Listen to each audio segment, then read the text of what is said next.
The evolution of language in poetry. Appropriate use of language in poetry is a matter of concern for the poet. He will have to avoid an artificial use of language. അപ്പോൾ അനുയോജ്യമായിട്ടുള്ള ഭാഷ തിരഞ്ഞെടുക്കൽ വളരെ പ്രധാനമാണ് കവിയെ സംബന്ധിച്ചിടത്തോളം. He will have to avoid an artificial use of language. ഒരു കൃത്രിമമായ ഭാഷ അദ്ദേഹം ഒഴിവാക്കണം എന്ന് പറയണം. When characters in his poetry speak, they will have to speak in a language natural to their disposition. On the other hand, if a poet is self-conscious and employs an elevated language unsuitable to a character or situation, there will be seen in poetry only artificiality. അതായത് ഒരു രാജാക്കന്മാരും അതുപോലെ കർഷകരും ഒരു സമൂഹമുണ്ട്. ഇപ്പോൾ പുറത്തെ നാച്ചുറലായിട്ടുള്ള സമൂഹം, Duke ഉണ്ട്, ഡച്ചസ് ഉണ്ട്, കിങ് ഉണ്ട്. അവരൊക്കെ ഒരു എലവേറ്റഡ് ആയിട്ടുള്ള ഒരു എലൈറ്റ് ആയിട്ടുള്ള ഗ്രൂപ്പുകളിൽ പെടുന്നു. അതുപോലെ കർഷകർ, ആട്ടിടയന്മാർ ഒക്കെ അവരുടേതായിട്ടുള്ള ഗ്രൂപ്പുകൾ പെടുന്നു. ഇവരൊക്കെ ഒരേ ഭാഷ സംസാരിച്ചാൽ, നിയോ ക്ലാസിക്കലെ കവിതകളിൽ ഇവരൊക്കെ ഒരേ ഭാഷയാണ് സംസാരിക്കുക. ഒരേ ഭാഷ സംസാരിച്ചാൽ അത് ആർട്ടിഫിഷ്യാലിറ്റി ഫീൽ ചെയ്യുമെന്ന് പറയുകയാണ്. ഓരോ ക്യാരക്ടേഴ്സിനും അനുയോജ്യമായ ഭാഷയാണ് വേണ്ടത്. ഇപ്പോൾ കർഷകർ സംസാരിക്കുന്നത് പോലെയല്ല ആട്ടിടയന്മാർ സംസാരിക്കുക, അതുപോലെയല്ല രാജാവും ഡച്ചസും അതുപോലെ ഡ്യൂക്കും നൈറ്റ്സും ഒന്നും സംസാരിക്കുക. അത് വ്യത്യാസമുണ്ട്. അപ്പോൾ അത് അനുയോജ്യമായിട്ട് ഓരോരുത്തർക്കും അനുയോജ്യമായിട്ട് തന്നെ കൊടുത്തിട്ടില്ലെങ്കിൽ കംപ്ലീറ്റ് ആയിട്ട് എന്താണ്, കവിത ആർട്ടിഫിഷ്യലാവും, അതൊരിക്കലും നേച്ചുറൽ ആവില്ല.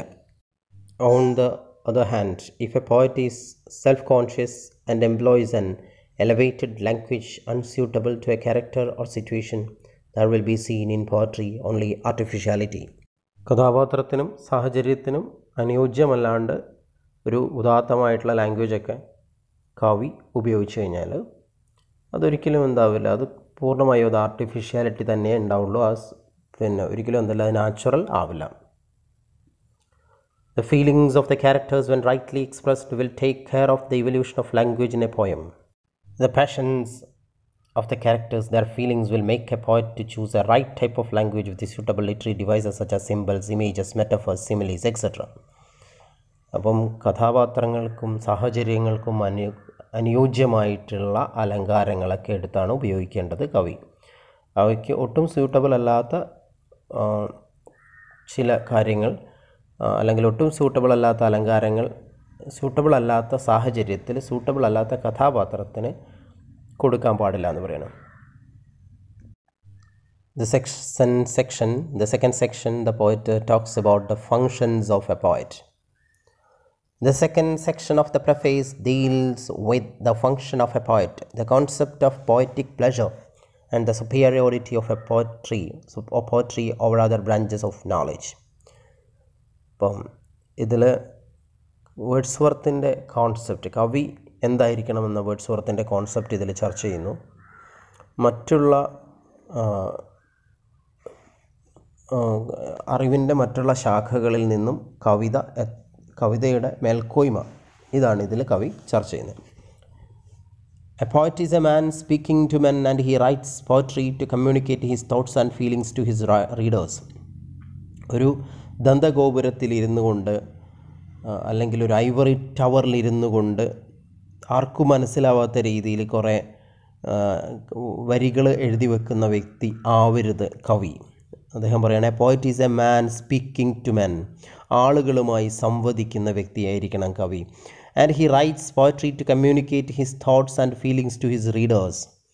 അദ്ദേഹം കവിത എഴുതുമ്പം അദ്ദേഹത്തിൻ്റെ ചിന്തകളും വികാരങ്ങളും അദ്ദേഹം വായനക്കാരുമായിട്ട് പങ്കുവെക്കണമെന്ന് പറയുകയാണ്. അപ്പോൾ അദ്ദേഹം എഴുതുന്ന കാര്യങ്ങൾ വായനക്കാർക്ക് കൃത്യമായിട്ട് മനസ്സിലാക്കിയിരിക്കണം. അതാണ് man speaking to men and he writes poetry to communicate his thoughts and feelings to his readers. അപ്പം അദ്ദേഹം കവിത എഴുതുമ്പം അദ്ദേഹത്തിൻ്റെ പ്ലഷറിന് വേണ്ടി മാത്രമല്ല, അദ്ദേഹത്തിൻ്റെ ചിന്തകളും വികാരങ്ങളും വായനക്കാരുമായിട്ട് പങ്കുവെക്കണം.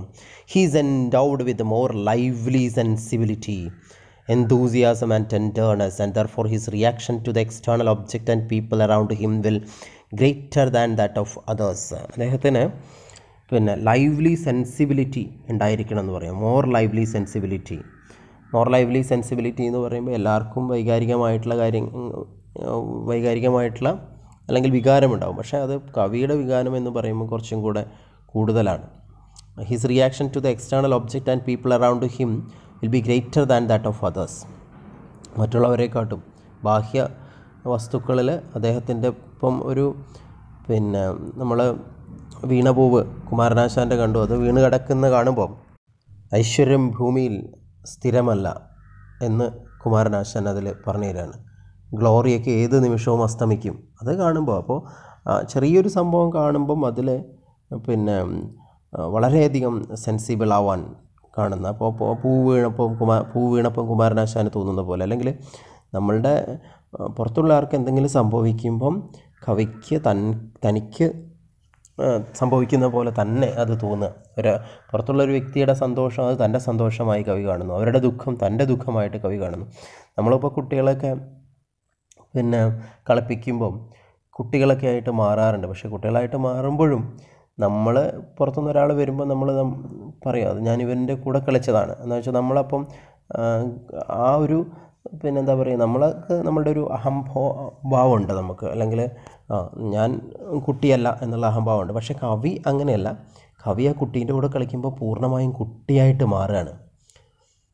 Since his reaction two things is greater, his expression of feelings is also greater. അപ്പോൾ അങ്ങനെ അദ്ദേഹം ബാഹ്യചോദനകളെ റെസ്പോണ്ട് ചെയ്യുമ്പം ഇദ്ദേഹത്തിൻ്റെ റിയാക്ഷൻ, വസ്തുക്കൾക്ക് എതിരെയുള്ള അദ്ദേഹത്തിൻ്റെ റിയാക്ഷൻ കുറച്ചും കൂടെ ഗ്രേറ്റർ ആവുകയാണ്. His expression of feelings is also greater. അദ്ദേഹത്തിൻ്റെ ആവിഷ്കാരം കുറച്ചും കൂടെ ഗ്രേറ്റർ ആവുകയാണ്. A poet is a person with a more comprehensive soul. അതുപോലെ മറ്റൊരു speciality man speaking to man പറഞ്ഞു, മോർ ഓർഗാനിക് സെൻസിബിലിറ്റി പറഞ്ഞു. അടുത്തത് a poet is a person with a more comprehensive soul. ഒരു അണ്ടർസ്റ്റാൻഡിങ് സോൾ ഉണ്ടായിരിക്കണം, എല്ലാവരെയും മനസ്സിലാക്കുന്ന ആത്മാവ് കവിക്കുണ്ടായിരിക്കണം. And that for his power of imagination is always intense. അങ്ങനെയാണെങ്കിൽ മാത്രമേ അദ്ദേഹത്തിൻ്റെ ഭാവനയ്ക്ക് തീവ്രത ഉണ്ടാവുള്ളൂ എന്ന് പറയുകയാണ്. എല്ലാവരെയും മനസ്സിലാക്കുന്ന ഒരു വ്യക്തി. And as a result he could imagine how things will look like which he himself has not really experienced. അങ്ങനെയാണെങ്കിൽ മാത്രമേ അദ്ദേഹം ജീവിതത്തിൽ അനുഭവിക്കാത്ത കാര്യങ്ങളെ അദ്ദേഹം അവതരിപ്പിക്കുകയാണ്. ഇപ്പം വൈലോപ്പള്ളി ശ്രീധരമേനോൻ്റെ മാമ്പഴം എന്ന കവിതയിലെ ആ അമ്മയെ വൈലോപ്പള്ളി ശ്രീധരമേനോൻ ഇതുവരെ ജീവിതത്തിൽ കണ്ടിട്ടില്ലാത്തൊരു അമ്മയെ. പക്ഷേ അദ്ദേഹം അത്തരം ഒരു അമ്മയെ ഇമാജിൻ ചെയ്യുകയാണ്, ഭാവന ചെയ്യുകയാണ്. അപ്പോൾ ആ അമ്മയുടെ ഇമോഷൻസ് എന്താണെന്ന് അദ്ദേഹം റിയലൈസ് ചെയ്യുകയാണ്. അതുപോലെ പൂതപ്പാട്ട് എന്ന ഇതിൽ എടശ്ശേരി എഴുതുന്ന ഒരമ്മയുണ്ട്. അതിൽ പിന്നെ കണ്ണുകുത്തി പൊട്ടിച്ചിട്ട് പൂതത്തിന് കൊടുക്കുന്നുണ്ട്. അതായത് പൂതം ഒരു വൈക്കോൽ കൊണ്ടൊരു ഉണ്ണിയെ ഉണ്ടാക്കിയിട്ട് അമ്മയ്ക്ക് കൊടുക്കുമ്പം കണ്ണുകുത്തി പൊട്ടിച്ചിട്ട് കൊടുക്കുകയാണ്. എന്നിട്ട് പറയാണ്, പെറ്റ വയറിനെ വഞ്ചിക്കുന്നൊരു പൊട്ട പൂതമേ എന്ന് പറഞ്ഞിട്ട് അമ്മ പൂതത്തെ ശപിക്കാനൊക്കെ ശ്രമിക്കുന്നു. അപ്പോൾ ആ അമ്മയുടെ ഫീലിങ്സ് കവിക്ക് അറിയണമെങ്കിൽ ആ ഹൈറ്റൻഡ് ഇമാജിനേഷൻ, ആ ഒരു poet is A person with a more comprehensive soul and therefore his power of imagination is always intense. തീവ്രമായിട്ടുള്ള ആ ഭാവന എന്ന് പറഞ്ഞാൽ കുറച്ച് അപ്പുറമുള്ള ഭാവനയാണ്. നമുക്കെല്ലാവർക്കും ഭാവന ഉണ്ടാവും. അതുകൊണ്ടാണ് കുട്ടികൾക്ക് അമ്മ ചോറ് വാരി കൊടുക്കുമ്പം അത് അമ്പിളി അമ്മാവൻ എന്ന് കാണിച്ചു കൊടുത്തിട്ടാണ്. അപ്പോൾ അമ്മയ്ക്ക് എന്തുണ്ട്, അമ്മയ്ക്കും ഭാവനയുണ്ട്, സാധാരണക്കാർക്കൊക്കെ ഭാവനയുണ്ട്. പക്ഷേ ആ ഭാവന കുറച്ചും കൂടെ ഒരു തീവ്രമായ ഭാവന ഉണ്ടെങ്കിൽ മാത്രമേ ഒരു കവിത അദ്ദേഹത്തിൻ്റെ ആ ഭാവന തീവ്രമായിട്ടുണ്ടെങ്കിൽ എല്ലാവരുടെയും അറിയുന്ന, എല്ലാവരെയും മനസ്സിലാക്കുന്ന ഒരു ആത്മാവ് വേണം. അതിനൊപ്പം പവർ ഓഫ് ഇമാജിനേഷൻ തീവ്രമായിരിക്കണം. അങ്ങനെയാണെങ്കിൽ മാത്രമേ പിന്നെ അദ്ദേഹം എക്സ്പീരിയൻസ് ചെയ്യാത്ത കാര്യങ്ങൾ, നമുക്ക് തീരെ അനുഭവിക്കാത്ത കാര്യങ്ങളാണ് എന്ത് ചെയ്യുന്നത്, കവിതയിലൂടെ അവതരിപ്പിക്കുന്നത്. അപ്പോൾ അത് ആളുകൾക്ക് പിന്നെ എൻജോയ് ചെയ്യാൻ കഴിയുള്ളൂ. He imagines absent things as if they were present. മറ്റൊരു പ്രധാനം, he imagines absent things as if they were present. നമുക്കിപ്പം ഇപ്പം ഒരു കവിയെ സംബന്ധിച്ചിടത്തോളം നട്ടുച്ച വെയിലിന് പിന്നെ ഒരു നിലാവ് കാണാനും ആ നിലാവിൽ തണുപ്പ് ആസ്വദിക്കാനും, അപ്പോൾ കഠിനമായിട്ടുള്ള ചൂടിൽ നിലാവ് കാണാനും ആ നിലാവിൻ്റെ തണുപ്പ് ആസ്വദിക്കാനും കവിക്ക് കഴിയും. അതാണ് പറയുന്നത്, he imagines absent things as if they were present. അതായത് പിന്നെ ആബ്സെൻ്റ് ആയിട്ടുള്ള കാര്യങ്ങൾ പ്രസൻ്റ് ആയതുപോലെ അദ്ദേഹത്തിന് അനുഭവിക്കാൻ കഴിയും എന്ന് പറയാണ്. A poet can easily identify himself with others and understand them, and therefore he could express their feelings in addition to his feelings in his poetry. A poet can easily identify himself with others. മറ്റൊരു പ്രധാനപ്പെട്ട കാര്യം കവിക്ക് വേണ്ടതെന്ന് പറഞ്ഞു കഴിഞ്ഞാൽ താതാത്മ്യം പ്രാപിക്കലാണ്. അദ്ദേഹത്തിൻ്റെ കഥാപാത്രവുമായി താതാത്മ്യം പ്രാപിക്കുക എന്നുള്ളതാണ്.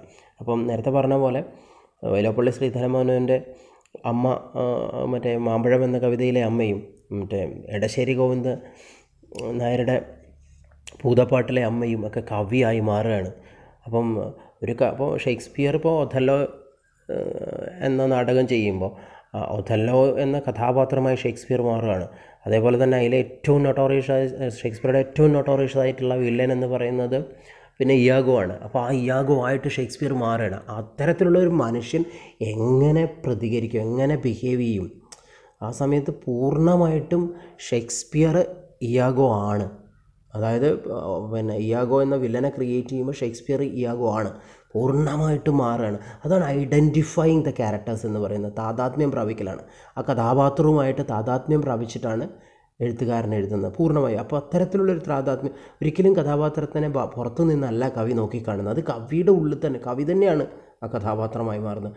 അങ്ങനെയാണെങ്കിൽ മാത്രമേ അത് അത്രത്തോളം തീവ്രമായിട്ട് പിന്നെ വായനക്കാരിലെത്തുള്ളൂ.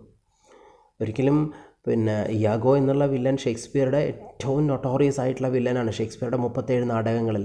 അപ്പോൾ അങ്ങനെയുള്ളൊരു വില്ലനെ ക്രിയേറ്റ് ചെയ്യുമ്പോൾ ഷേക്സ്പിയർ ചിന്തിക്കുകയാണ്, ഇത്രയും ക്രൂരനെ ക്രിയേറ്റ് ചെയ്യേണ്ട കാര്യമില്ല.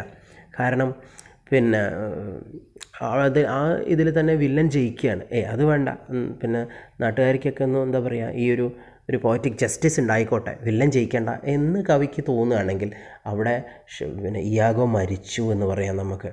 ഇയാഗോ ഉണ്ടാവുന്നില്ല. അപ്പോൾ കഥാപാത്രങ്ങളുമായിട്ട് എന്ത് ചെയ്യണം? We have to identify, the writers have to identify. Poets എന്ത് ചെയ്യണം? അവരുമായിട്ട് പൂർണ്ണമായും താതാത്മ്യം പ്രാപിക്കുക. താതാത്മ്യം പ്രാപിക്കുക എന്ന് പറഞ്ഞാൽ കഥാപാത്രങ്ങളാവുകയാണ് അവർ പൂർണ്ണമായിട്ടും കഥാപാത്രങ്ങളാവുകയാണ്. അങ്ങനെ കഥാപാത്രങ്ങളാവുമ്പോൾ മാത്രമേ ആ കഥാപാത്രത്തിലൂടെ ചിന്തിക്കാൻ കഴിയുള്ളൂ.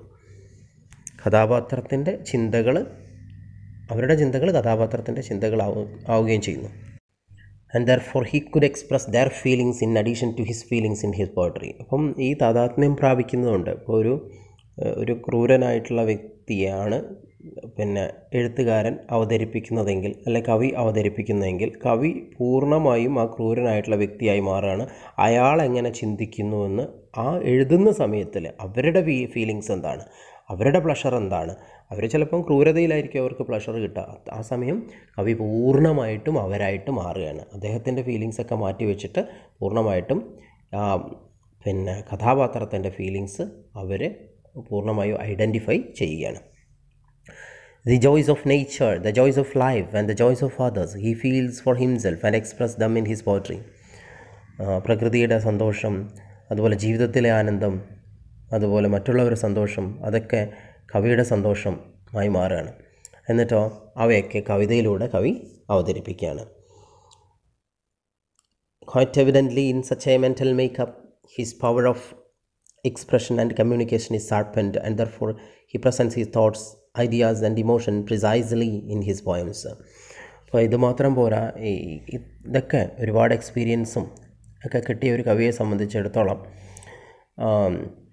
His power of expression and communication is sharpened, ഒരു മൂർച്ചയേറിയ, അപ്പം എല്ലാം അറിയാം, എല്ലാം ഈ നേരത്തെ പറഞ്ഞ എല്ലാ ക്വാളിറ്റീസും ഉണ്ട്. അതായത് മോർ ദാൻ ഓർഗാനിക് സെൻസിബിലിറ്റി ഉണ്ട്, അതുപോലെ കോംപ്രിഹെൻസീവ് സോളുണ്ട്, അതുപോലെ കഥാപാത്രങ്ങളുമായി ഐഡൻറ്റിഫൈ ചെയ്യാൻ പറ്റുന്നുണ്ട്, ഒക്കെ ഉണ്ട്. പക്ഷേ ഇതൊന്നും എക്സ്പ്രസ് ചെയ്യാനുള്ള കപ്പാസിറ്റി ഇല്ലെങ്കിൽ അവിടെ പരാജയപ്പെടും. അപ്പോൾ ഇത്തരത്തിലുള്ള മെൻ്റൽ മേക്കപ്പിൽ കവിക്ക് അദ്ദേഹത്തിൻ്റെ expression and communication is sharpened. അദ്ദേഹത്തിൻ്റെ ഇത് മറ്റുള്ളവരിൽ പകർന്നു നൽകുക അതിന് നല്ല തീവ്രമായിട്ടുള്ള ഒരു ആവിഷ്കാരം ആവശ്യമാണ്. അതാണ് കവി ഇവിടെ ചെയ്യുന്നതെന്ന് പറയുന്നത്. And therefore he presents his thoughts, ideas and emotions precisely in his poems. അദ്ദേഹത്തിൻ്റെ ആശയങ്ങൾ, അതുപോലെ ചിന്തകൾ, വികാരങ്ങളൊക്കെ അദ്ദേഹത്തിൻ്റെ കവിതയിൽ അവതരിപ്പിച്ച് വെക്കാൻ പറ്റും. അപ്പോൾ നമ്മളിപ്പോൾ നല്ലൊരു ജേർണലിസ്റ്റ് ഒരു സ്ഥലം പോയി കണ്ടിട്ട് അതിനെക്കുറിച്ചിട്ട് ഒരു പേപ്പറിൽ എഴുതുകയാണ്. അതേപോലെ നമ്മൾ പോയിട്ട്, അപ്പോൾ സാധാരണക്കാരനൊരാൾ പോയിട്ട്, നമ്മളെന്നുള്ളതല്ല, സാധാരണക്കാരനൊരാൾ പോയിട്ട് ആ സ്ഥലം കാണുകയാണ്, എന്നിട്ട് അയാളും എഴുതുകയാണ്. പക്ഷേ ആ ഒരു പ്രൊഫഷണൽ സ്റ്റൈൽ നമുക്കതിൽ കാണാം. ഒരു സാധാരണക്കാരൻ എഴുതുമ്പോൾ അതിൽ അതിൻ്റേതായിട്ടുള്ള ഡിഫക്ട്സ് ഒക്കെ ഉണ്ടാവും. ഒരിക്കലും നമ്മൾ ചിലപ്പോൾ അത് അട്രാക്റ്റീവ് ആവണമെന്നില്ല. പക്ഷേ അതുപോലെയല്ല ഒരു പ്രൊഫഷണൽ ജേർണലിസ്റ്റ് പോയിട്ട് ആ സ്ഥലത്തെക്കുറിച്ച് എഴുതുമ്പോൾ, അതാണ് വ്യത്യാസം എന്ന് പറയുന്നത്. ഈ എക്സ്പ്രസ് ചെയ്യാനുള്ള കപ്പാസിറ്റി, ഈ കാര്യങ്ങളൊക്കെ ഉണ്ടെങ്കിലും എക്സ്പ്രഷൻ ആൻഡ് കമ്മ്യൂണിക്കേഷനും അതും എന്തായിരിക്കണം? ഷാർപ്പൻഡ് ആയിരിക്കണം എന്ന് പറയുന്നത്. The power of communication is great that he could express ideas arising in him without any immediate external excitement. അപ്പം പവർ ഓഫ് ഐഡിയ ഗ്രേറ്റ് ആയിരിക്കണം. അങ്ങനെയാണെങ്കിൽ മാത്രമേ അദ്ദേഹത്തിൻ്റെ ആശയങ്ങൾ എക്സ്പ്രസ് ചെയ്യാൻ കഴിയുള്ളൂ. A poet expresses emotions appropriate to the characters or situation in a poem and similarly he uses an appropriate language in it. അപ്പം അനുയോജ്യമായ സാഹചര്യങ്ങളും അനുയോജ്യമായ കഥാപാത്രങ്ങളും അവരുടെ കഥാപാത്രങ്ങൾക്ക് അനുയോജ്യമായിട്ട് അല്ലെ സാഹചര്യങ്ങൾക്ക് അനുയോജ്യമായിട്ട് കവി വികാരങ്ങൾ എക്സ്പ്രസ് ചെയ്യുന്നു കവിതയിൽ. And similarly he uses an appropriate language in it. അതുകൊണ്ട് തന്നെ അദ്ദേഹത്തിന് എന്ത് ചെയ്യണം? അനുയോജ്യമായിട്ടുള്ളൊരു ഭാഷയും വേണം. The function of poetry is to give pleasure and when a poet uses an appropriate language his poetry will impart pleasure spontaneously. The function of poetry is to give pleasure. കവിതയുടെ പ്രധാന ലക്ഷ്യമെന്ന് പറയാം ആനന്ദം നൽകലാണ്. And when a poet uses an appropriate language his poetry will impart pleasure spontaneously. അപ്പം നല്ലൊരു ഭാഷ, അനുയോജ്യമായ ഭാഷ ഉപയോഗിക്കുമ്പം അദ്ദേഹത്തിൻ്റെ കവിതയും എന്ത് നൽകും? പ്ലഷർ, സ്പോണ്ടേനിയസ് ആയിട്ട് പ്ലഷർ നൽകുമെന്ന് പറയാണ്. But it is the common man's language purified and if so the pleasure imparted will be higher pleasure and not a mere amusement. സാധാരണക്കാരുടെ ഭാഷ ഉപയോഗിക്കുമ്പോൾ അത് ഒരു ഉദാത്തമായിട്ടുള്ള ആനന്ദമായി മാറുന്നു. അത് ഒരു മിയർ അമ്യൂസ്മെൻറ്റിനപ്പുറം ഒരു ഉദാത്തമായിട്ടുള്ള ആനന്ദമായിട്ട് അത് മാറുന്നു എന്ന് കവി പറയുകയാണ്. അപ്പം പ്രൊഫേസ് കംപ്ലീറ്റഡ് ആയില്ല. അടുത്ത ക്ലാസ്സിൽ നമുക്ക് പ്രൊഫേസിൻ്റെ അടുത്ത ഭാഗം നോക്കാം.